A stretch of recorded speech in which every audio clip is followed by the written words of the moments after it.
People acknowledgement quickly to start.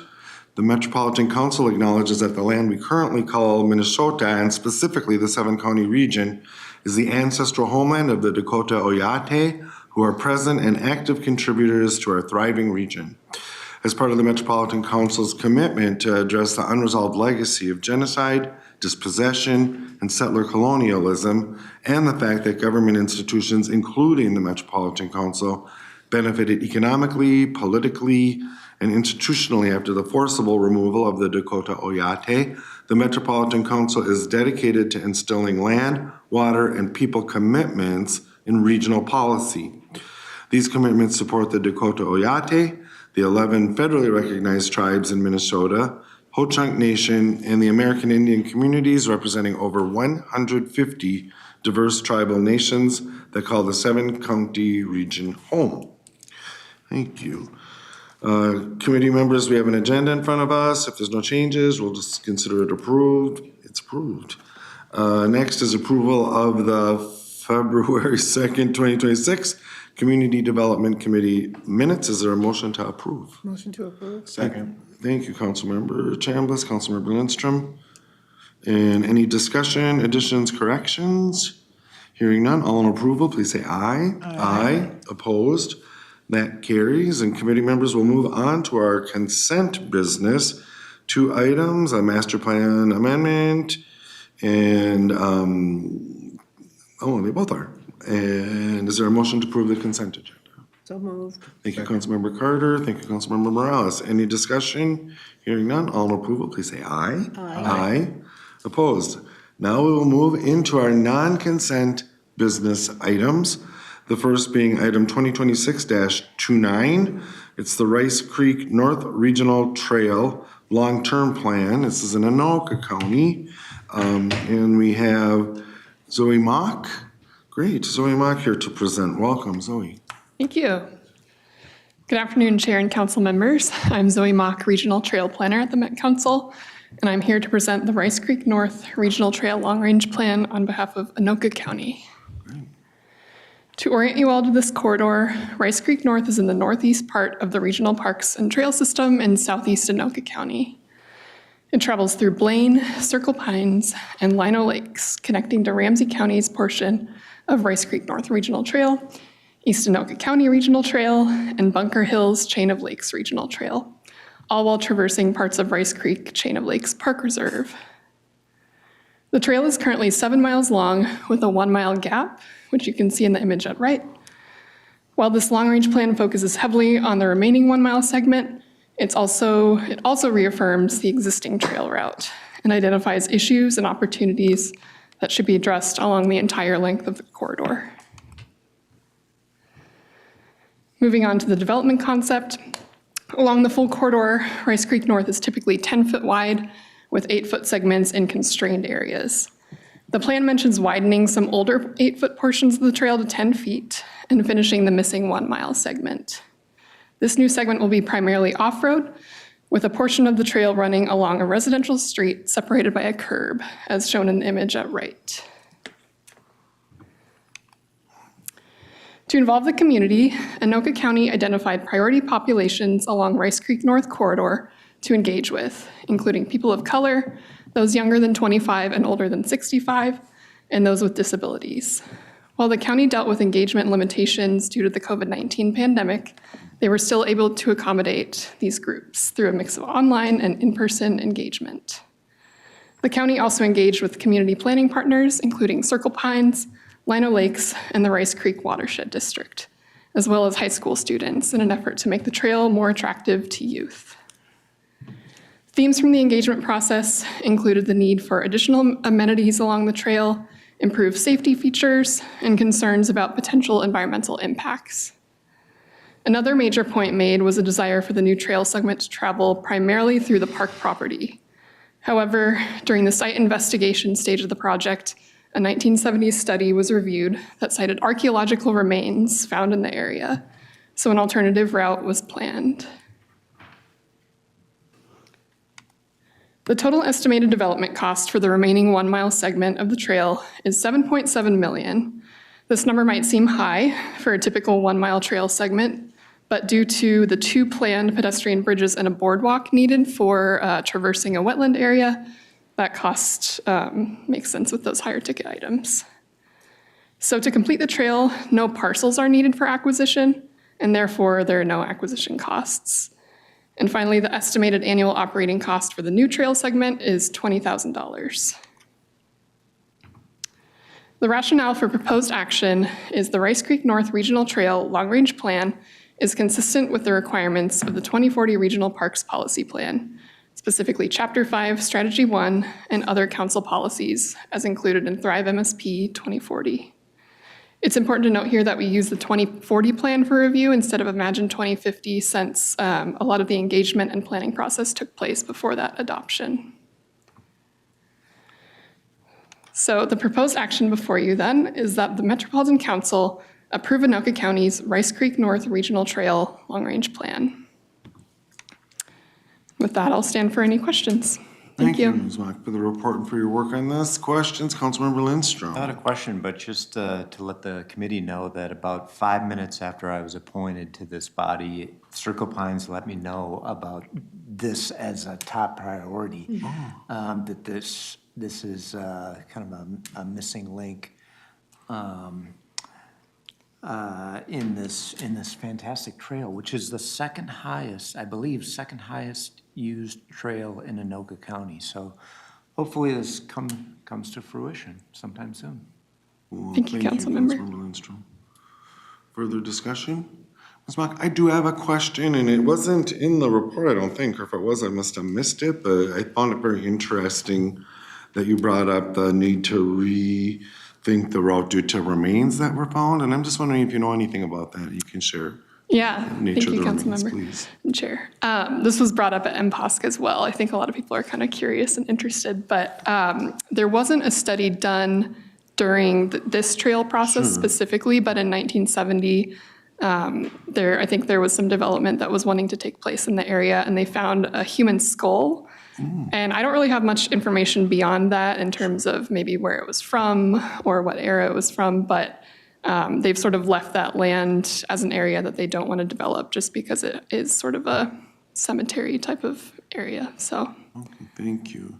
So I grew up out near this in Ham Lake in Anoka County, and it's very peaty, and we were always finding things. And my dad was out spreading manure once. He found a skull that I like to think is a prehistoric bison skull. I still have it hanging in my home. It's probably just some old dead cow, but yeah, I appreciate that. Thank you for that information. Cool. Any other questions? Otherwise, the proposed action is that the Metropolitan Council approve the Anoka County's Rice Creek North Regional Trail Long-Range Plan. Is there a motion? Councilmember Lindstrom. Yeah, yes, please. I would like to make a motion. Thank you. Thank you, Councilmember Morales. Any discussion on the motion? Any discussion? Hearing none, all in approval, please say aye. Aye. Aye.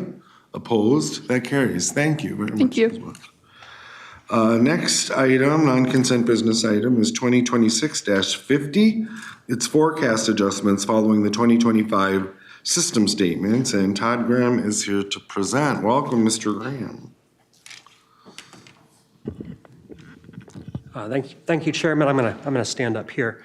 Mr. Chairman, I'm Todd Graham. I'm the Principal Forecaster in Community Development Division, and I'm presenting a report and action on post-system statement forecast adjustments. As you know, system statements are locally customized guidance in which the Imagine 2050 regional policies and systems planning are downscaled to the local level.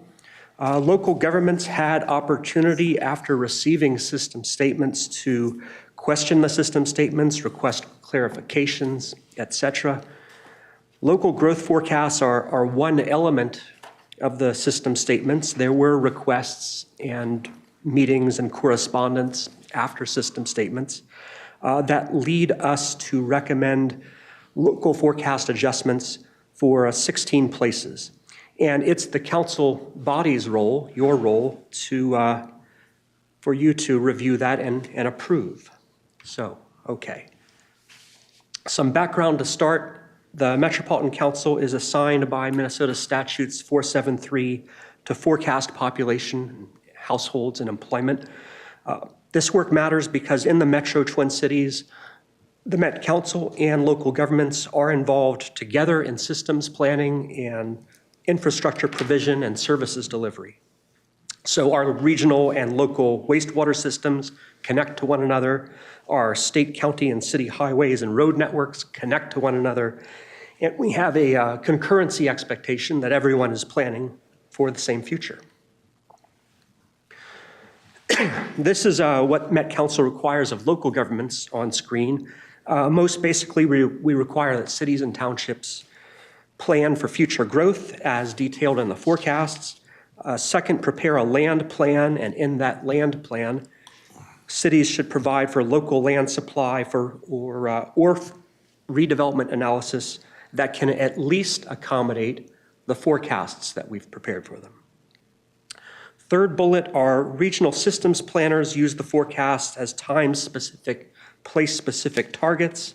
And when we publish our system forecasts in our water resources system plan, this is an assurance that ES Division is going to bring the system capacity, the sewer system capacity to serve those communities. And that brings us full circle to the last thing on here. The growth forecast and plans should fit together. If there are forecast versus plan conflicts, it's mainly Met Council's discretion to determine the resolution to that and how we respond to forecast versus plan conflicts. The local forecasts have the force of policy and are an element in the Imagine 2050 development guide. So for either a local government or council staff to float the idea of changing the forecasts, it is going to have to be routed through this committee and for your review and then passed on to the full council. And that's what we're doing today. So this is the action that's before you in item 2026-50. Number one, that local forecast adjustments be made in 16 cities and townships. Number two, sewer serviced forecast revisions in 15 of these. And if you're wondering about the 16th is Douglas Township, where there is no plan for sewer or other urban services in Douglas Township.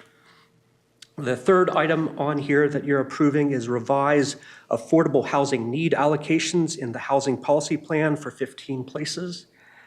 And finally, include this information in revised system statements to be issued. I think that may happen as soon as this month. Yes. So the tables that are mentioned are in the staff report. Just to give very fast highlights, the largest of the forecast adjustments were Woodbury and Cottage Grove in the East Metro, Farmington in the South Metro, Falcon Heights in the center of the Metro, and the city of Carver, which just in the past year has revealed some major new subdivisions that are proposed there. So there are reasons that we have these forecast revisions coming now. In each of the 5 cities I just listed, we have agreed to expand the 2050 forecast by more than 1,000 households. Not all of the forecast adjustments in the table are so notable. We did have requests for some very small forecast adjustments. Reducing the Greenwood city forecast by 14 households, reducing the Minnetonka Beach forecast by 18 households, and the Douglas Township forecast by 39 households.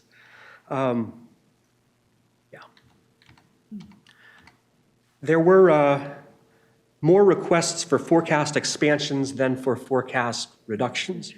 The full set of adjustments that you see in Table 1 amounts to expanding the region totals by about 0.6% in 2050, which is equivalent to almost 1 year of growth. But in the large picture, that's a minor sort of thing. Our regional plans can accommodate this. This is a minor tweaking at the scale of the whole region. Some last things to say on this. All of these 16 forecast adjustments began with conversations with city staff, usually requests, sometimes complaints from local governments. Some of the conversations were contentious. All of the 16 forecast adjustments, though, were agreed on ultimately. And on our side of the table, council staff consider these to be viable and well-reasoned, and even improvements on the forecast that we brought to you last year. Sometimes the reasons are very specific. For example, I listed Falcon Heights as one of the cities having a large adjustment. Falcon Heights is just recently digesting the planning implications of urban redevelopment of a 140 acres site that the university is selling off. And this was not known to us nor the city 2 years ago. That's why we changed the forecasts. Yeah, I point this out because it is our internal procedure to consider the system statements as sort of a milestone where we are at the point we've conveyed directions to the cities. They can begin their comprehensive planning for 2050. And so our procedure is we do not further tweak the local forecasts or muddy the waters unless there's an agreement between the council and the local governments, agreement of what the forecast could instead be.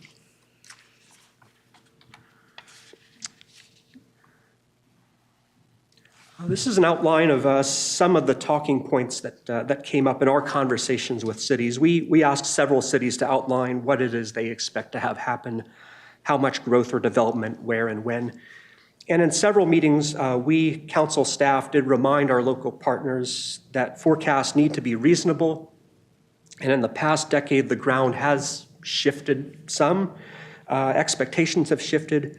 And what we have forecast for the 2050 cycle is slightly different with slower growth than what we were expecting in Thrive MSP 2040. The region will still get to 1.5 million households, but we no longer expect to be there by 2040. Instead, we expect it takes a few years longer to get to 1.5 million households. So there's an overall slowing, and this is the reason that local forecasts were clawed back for about half the communities in the region, and specifically for cities where development has underperformed or slowed, where they did not reach what we were forecasting for the year 2020. We now have those actual observed numbers of what was where in 2020. So that's the reason that the local forecasts, there might be some friction in these being comprehended by local governments. The action before you today is to adjust the forecast for 16 cities and townships. After today, there might be other forecast adjustments coming. There are 4 cities that have raised forecasts as an issue in their objections to system statements. These 4 have requested hearings. Each of the 4 has unique circumstances. All they really have in common is that we have not yet come to agreement with those 4. And the last thing that I will remind you of, we're never really done with forecasts. Maintenance, the council staff are willing to revisit and negotiate with local governments as needed, as things come up, things like the redevelopment of 140 acres in Falcon Heights. On screen here are points in the cycle where we can engage with local governments about the forecasts. And it's an acknowledgement by us that the future is conditioned by our plans, and plans can change, and what we know about what's happening can change as well. So, Mr. Chairman, that is my presentation. I'm here for questions, and you have the action item 2026-50 for your consideration. Thank you, Mr. Graham. Discussion, questions, and then Councilmember Chambliss. Thank you, Chair and Mr. Graham. Yeah. I am curious about whether or not other regions are also experiencing lower growth in their regional areas, or is it specific to our metropolitan region? Councilmember Chambliss and Mr. Chair, yes, I think throughout the country there are macro trends of reduced birth rates, also reduced international immigration, and that is being felt at local level and at metro level. Our office does have collegial discussions of method and how we do this with other pure metro planning organizations. And yes, most of those metro planning organizations have had to absorb and reflect in their planning that growth is slowing in a lot of the country. There are some exceptional cases. You know, the case of Austin, Texas would be exceptional. They continue to grow at a superlative rate. But the Twin Cities, Minneapolis, St. Paul is more toward the middle average, close to the national average in its rate of growth, and the national rate of growth is slowing as well. Well, thank you. I appreciate that information. Thank you. Further discussion, Councilmember Carter. Thank you. Clearly, this is the adjustments and not the overall picture, but it just struck me in looking at the increase in the adjusted forecasts for populations and households and the slight decrease in jobs. And it makes me want to ask how the forecast treats, I'm sure you probably know this, but self-employment, the gig economy, what used to look like jobs looks very Yes. different today. And can you comment on that as we intake and adjust and figure out what we need to do for the future? How are we looking at that here? Yes, Mr. Chair, Councilmember Carter. In the forecast set that you have in front of you, we define employment as jobs at places of work, workplaces. And our forecasts series is actually an extension of the historical time series that comes from Minnesota Department of Employment and Economic Development, which counts jobs at work sites. There is a growing number of jobs that are not on formal payrolls, and so those are outside of the frame of what deed counts. More confusingly, though, to your question, there is a share of payroll employment that is remote or virtual and not in person, and we did not in the planning cycle really come to any conclusion of how to change how that's being represented in our local forecast tables. So what you get in the local forecast table is the sum of jobs on payrolls of companies that have an address in that city or town. And some of those jobs, even here at Met Council, some of the jobs are virtual or not in person, which does change transportation commute patterns. Our transportation planners are aware of that. They use a household survey of how people get to work, or are they not going to a remote, or are they not going to a traditional workplace location? So they have those marginal distributions of how people are getting around the region and superimpose that onto the local employment numbers coming out of this work.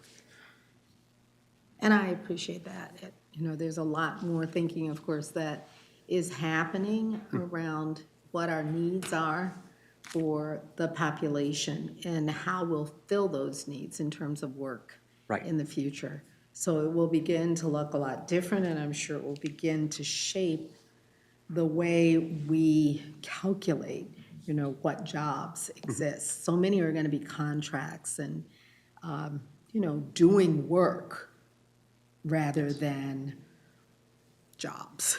So thank you for your response. I'm noodling on that in my head every day and looking forward to responses in different ways. Yes, Councilmember Carter, I am as well. Thank you, Councilmember. Great questions, great points. Further discussion on Mr. Graham's report? Further discussion? Hearing none, the proposed action is that the Metropolitan Council revise local forecasts in Imagine 2050 for 16 cities and townships as detailed in Table 1 of the report, revise sewer serviced forecasts in the water policy plan for 15 cities and townships as detailed in Table 2. Third, revise affordable housing need allocations in the housing policy plan for 15 cities and townships as detailed in Table 3. And finally, include the information in revised system statements to be reissued. Is there a motion to approve, please? So moved. Thank you, Councilmember Morales. Is there a second? Second. Thank you, Councilmember Carter. Discussion on the motion? Any discussion? Hearing none, all in approval, please say aye. Aye. Opposed? And that carries. Thank you, Mr. Graham. And we will move on to our final agenda item. It's an information item. It's our 2026 Community Development Committee Work Plan. And Director Barajas will present. Welcome. Thank you, Mr. Chair, committee members. I'm Lisa Barajas, Executive Director of the Community Development Division, here to talk to you about our 2026 work plan for the committee. I don't have a formal presentation in front of you today, but I do want to walk through the item that was posted on your agenda and what we're proposing. But I can sum it up at a high level in that we kind of in the two big departments within community development, our HRA and our regional planning department. In HRA, we're continuing the course on programs that we've been talking to you about for several years now, including the startup of the Bring It Home state rent assistance program this year, as well as continuing work around our a number of other programs I'll get to in a bit. And then in our regional planning department, we're really working on that implementation of Imagine 2050. So a lot of the items that are on our work plans are items that are directly from that plan, things that we said we would do in order to implement the plan. And in the sequence that our teams have either identified as part of the planning process in the adopted policy or in their efforts to in work planning of what needs to happen first so we can do the next thing so we can do the next thing. So today's conversation is meant to give you that draft today of what we are planning for this year, engage with you on any additional questions or discussions you might have around areas of policy that the committee would like to discuss and clarify, if there are additional information or reports that the committee seeks to better inform its work, or if there are any other invited speaker or panel presentations that the committee is interested in to better inform its work. So what you'll see in the written item on the agenda is that we've organized this content for 2026 according to our regular business, and then 2026 initiatives following on page 3. Although you will see sprinkled within the regular business special initiatives with an asterisk after them under each of those larger headings. So as we walk through, as you'll see, and I'll just highlight some of those special initiatives for you today. Under our Housing and Livable Communities program, as our team had talked to you about during the development of the fund distribution plan, this year we'll be really focusing on developing that framework for monitoring, evaluation, and compliance for our LCA programs, things that we've been wanting to do, but on an annual cycle have been hard to kind of evaluate how effective the program is while we're running the program. So having this 2-year LCA fund distribution plan gives us a better opportunity for evaluating how well did that 2-year program go. So this year we'll be building that framework. So when we complete that 2 years, we can look back and apply that framework to this work. Of course, we're always taking in feedback and comments from our applicants along the way on all the processes and procedures, but really wanting to build that out, that broader framework. for evaluating the effectiveness of the program. And as you are aware, we also are in receipt of our pro-housing dollars, which we are using both in supporting policy development and using that same LCA process for putting those dollars out into the region. Those pro-housing dollars will also support technical assistance delivery this year, which will be coordinated very closely with some broader technical assistance programs that we're putting together to support the comprehensive planning process locally.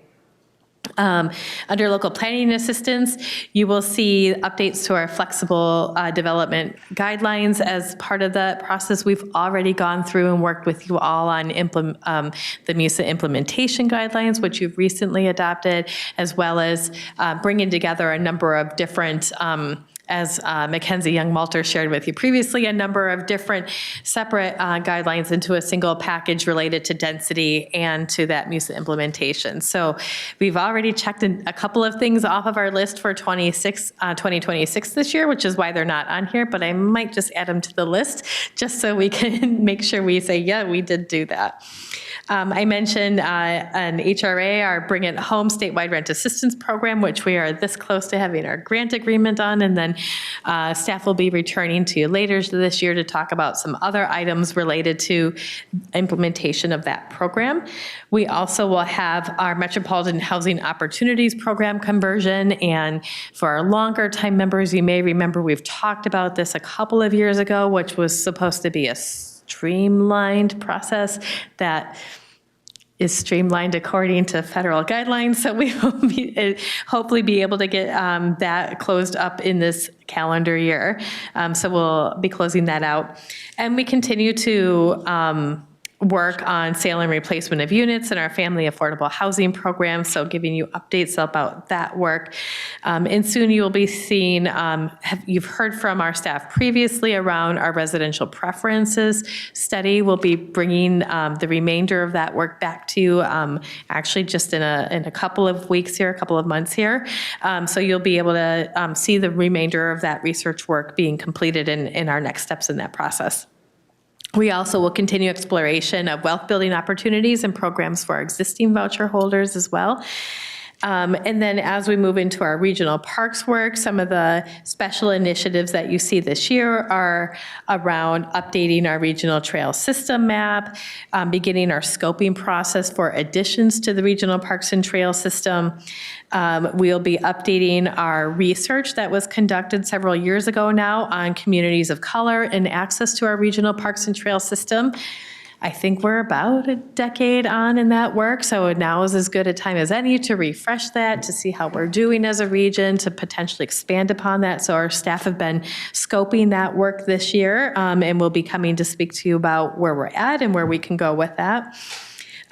We also will be beginning the 2.0 version, the second phase of the Minnesota Parks Arts in Residence program, which is a broader statewide collaborative that we've been a part of as well.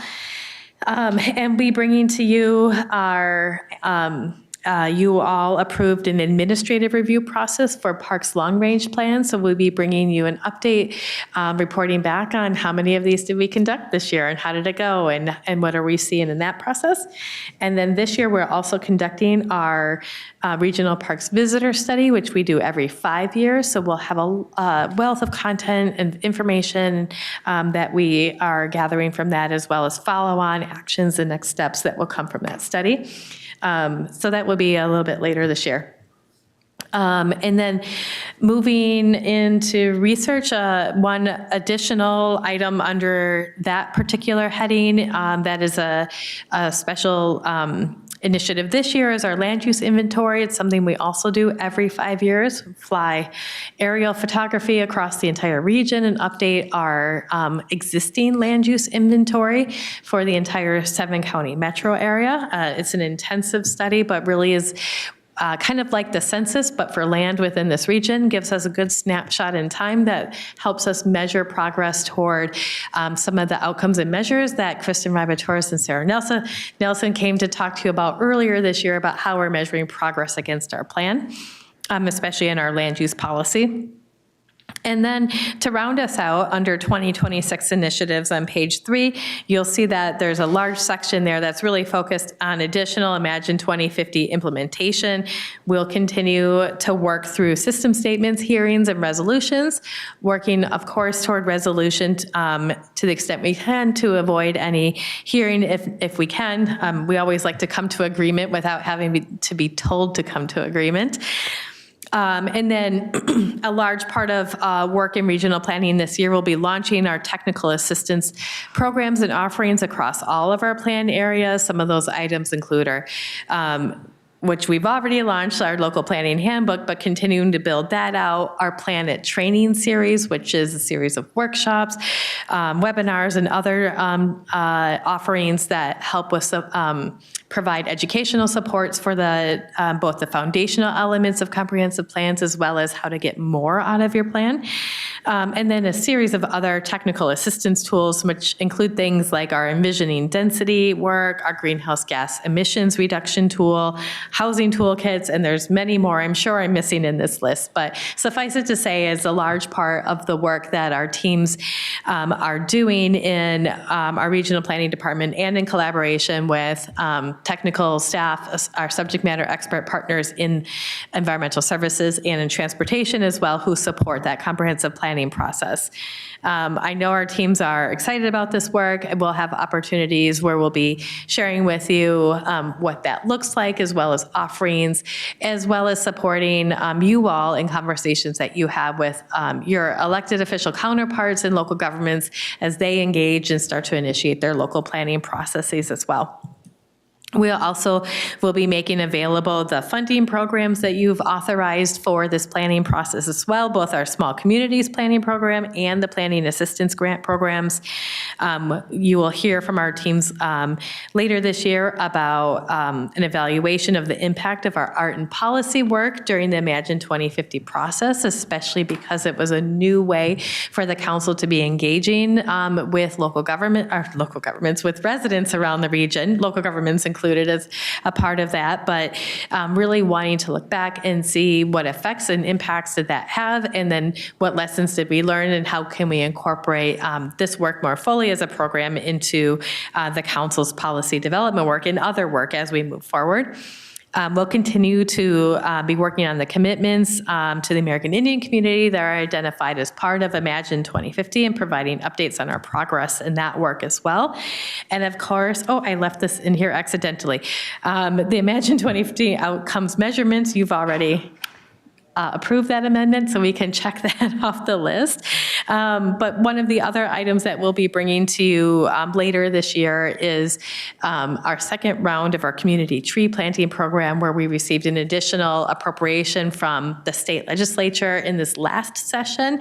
We've been working through some kind of details on how to implement items as we receive both general fund dollars and bonding dollars. Bonding for trees is new for us, so we're working through what that looks like and how to develop a program that is accessible and easy to use for local governments, given that mix of funding that we have. And so our staff will be coming to you here soon to begin the conversation around priorities for that next round of funding availability, and then, of course, later this year, those recommendations for those grant awards.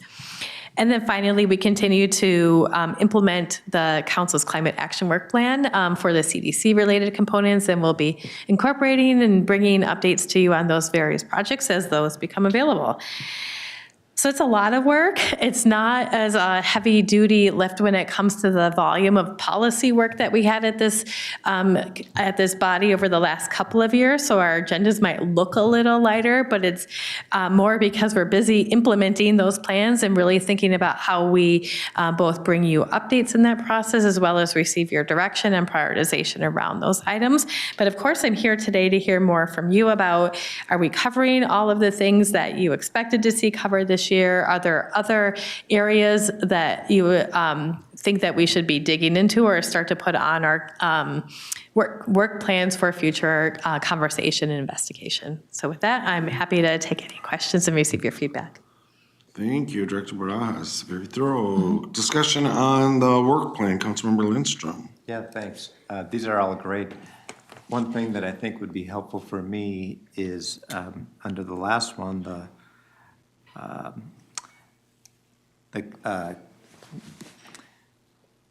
climate action work plan implementation. I'd love to see some sub-bullets on what we're hoping to get accomplished for this year related to the work plan. I know just for the committee's sake, Lisa and I had a meeting maybe a week and a half ago or so with a guy from Frontier Energy who manages some CenterPoint energy programs for low-income housing, and CenterPoint will pay us for our upgrades for energy-efficient water heaters, insulation. I think it was like up to half. Up to half, of the yep. cost. So, and that goes right to our climate action work plan. Absolutely. In addition to helping low-income folks with their utility bills and making their homes more comfortable places to live. So things like that, and that's part of our climate action work plan, is thinking through innovative strategies like that. So I'm sure there's Yeah. 2, 3, 4 others that are on the list that we could put in there in the similar way that we do sub-bullets in different parts of this work plan. Absolutely. That'd be great. Mr. Chair, happy to do that. I Yeah, think that thank totally you. makes sense, and we've got a bunch queued up, just like you said. Great. Thank you, Councilmember Lindstrom. Further discussion on the committee work plan, Councilmember Carter. I really appreciate there's a lot to do, and you've organized the topics that need to come before us and quite well. I am curious regarding the very last item, as to whether there are topics that you may be thinking about in the invited speaker/panel presentations. And would certainly want to suggest that an area of interest for me, and I would imagine for all the council members, is our changing economy. And I know we can't have every solution to every problem. You know, we are certainly focused in many of these areas on providing for needs that continue to increase in our community, and struggling to keep up sometimes with, for example, the housing need and the various programs and fundings that we have that don't meet the need. I'd be curious to know who at the state, at the national level, and to think about some suggestions of folks who might talk about the future economy. You know, in particular, I think about the future of work. And so many of the needs that we are meeting are for people who are working but not making enough money to feed themselves and their families and care for those needs. And so as we hear about not having to work, which is the verbiage that some use, it makes me curious about not being able to work and what those impacts are going to be on the programs that we support and the need that we're attempting to meet. I'm even more curious as to who is putting together the preparation that we will need to help people continue to work, to find work in the new economies that we will see. And also if there's different thinking about the kinds of supports we should be providing. You know, we currently have separate economies, in essence, for people who have need and people who have money. And how are we beginning to reckon with that as the need grows? I'm getting out there, forgive me, but I'm looking for that thought to be shared with us as we think about our 2050, 2060, plans coming up, and how we should be preparing, what our role and participation in that ecosystem of preparation should be. I am very concerned because, I hear people talking about way out there, and then I hear people talking about 5 years from now. And I hear that it's going to be even sooner than that, and that we are not prepared. So I would love to, in this invited speaker panel presentation area, hear some thinking about that, and I will try to share some suggestions as to where that could come from, but I'm sure you have thoughts. Thank you, Mr. Chair. Thank you, Councilmember Carter. I know my team has a lot of thoughts, I'm sure, on that. They are the experts in this area. And we have been thinking more recently about how we measure the impacts to the region's economy that our region is experiencing today because of federal activities across this region. We want to be able to capture that. What are the things that we want? What are the things that we would want to know about these impacts across a whole slew of things that the council is involved in? It helps us better understand what's happening or not happening, but also understand where those needs might lie and where we might see them show up in the future, or how long those tails might be on some of those impacts. But I definitely will share with my team sort of that more of that forward-looking too about these topics that you've brought. I've taken a lot of notes here, and would love and welcome your thoughts too on speakers or experts in the field that might be valuable to consider as part of that as well. I'm sure my team members have thoughts on that, but anytime today or offline is A-okay.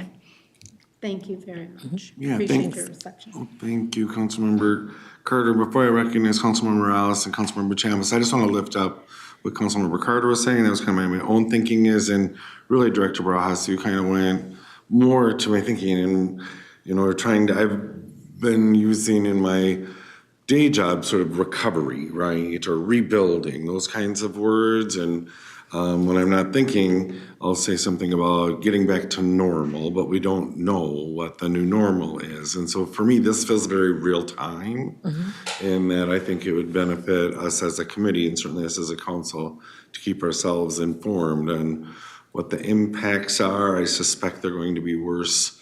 I shouldn't say worse. They're going to be more negative than we might think at this moment, that there isn't going to be a week from next Thursday, we can go right back to normal, right? We're going to need to be rebuilding and adjusting to whatever this new normal is going to be. So I really appreciate you bringing that up. I appreciate your response, Director Barajas. Director Morales or Councilmember Morales, and then Councilmember Chambliss. Thank you, Chair. Since you mentioned we're going to be having less things on the agenda, this is the second time we're giving more grants to smaller developers. This would be the perfect opportunity to get like a well-established developer that has used the livable communities, a smaller developer that has also utilized it, and then look at a large developer that has never applied, and also a smaller developer that has never applied, to have a conversation with both different sides. What are the barriers that are stopping you from actually utilizing the livable community grants and the different grant opportunities that we offer to try and make the process a lot more easier? Great, thank you. Further discussion, Councilmember Chambliss. Oh, very good thoughts and conversations. And it does look like a lot of activity and planning that is going to be happening. In line a little bit with what Councilmember Carter and our chair said about, some struggles that people may be having with jobs, loss of jobs, and some other pressures that they may be experiencing. Just maybe even looking at, what our household needs and what kind of, how does their household income in general, what does that look like? So if we start looking at the household income and expenses differently as we plan and as we develop policy, it may be easier for us to be a little bit more flexible about how we address them. So I think that may need to shift a little bit too. And then in addition to things that are happening related to immigration or economic impacts due to changes with administrative actions at the federal level, there's artificial intelligence, and what does that mean in terms of jobs, the gig economy, and things like that. So be interested to see what the research looks like in that area. I really like the wealth building